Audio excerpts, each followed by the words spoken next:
శివాలయానికి వెళ్ళినప్పుడు నందీశ్వరుడి యొక్క అనుమతి లేకుండా మీరు లోపలికి ప్రవేశించి శివుని యొక్క దర్శనం చెయ్యలేరు. అందుకని నందీశ్వరుడి దగ్గరికి వెళ్ళి ముందు ప్రార్థన చెయ్యాలి.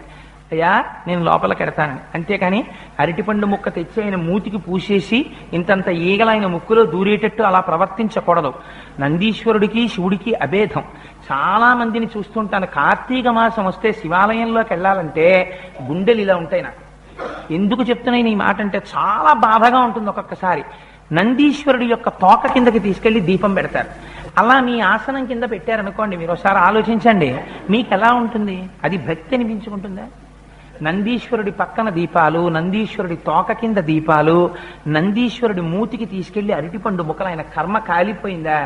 శివుడి వంక చూస్తూ మహానుభావుడు రమిస్తూ ఉంటే అదంతా భక్తి. ఆయన నిండా ఇంతంత ఈగలు అవి వెళ్ళి ఇలా కొమ్ములు పట్టుకునేటప్పటికి తెలియక ఎవడైనా అలవాటు మీద వృషస్య వృషణం స్పృష్ట్వా అని ఆయన అవయవం పట్టుకుందామనేటప్పటికీ ఆ భక్తుడి చెయ్యి కాలుతుంది. పక్కన దీపాలు ఎట్టేస్తారు. కింద నించోడానికి ఉండదు. ఆ శివ నిర్మాల్యం తొక్కితే 7 జన్మల పుణ్యం పోతుంది. అందులో మహిమ్నాస్తుతిలో చెప్తారు. అలాంటిది తీసుకెళ్లి శివ నిర్మాల్యం తీసుకెళ్లి ఎక్కడ పడితే అక్కడ పారేస్తారు. చండీశ్వరుడి దగ్గరన్నా పెట్టాలి, ఎవరు తొక్కకుండానన్నా పెట్టాలి.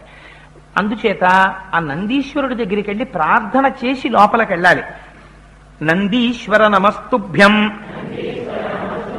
సాంబానంద ప్రదాయక మహాదేవస్య సేవార్థం అనుజ్ఞాం దాతుమర్హసి.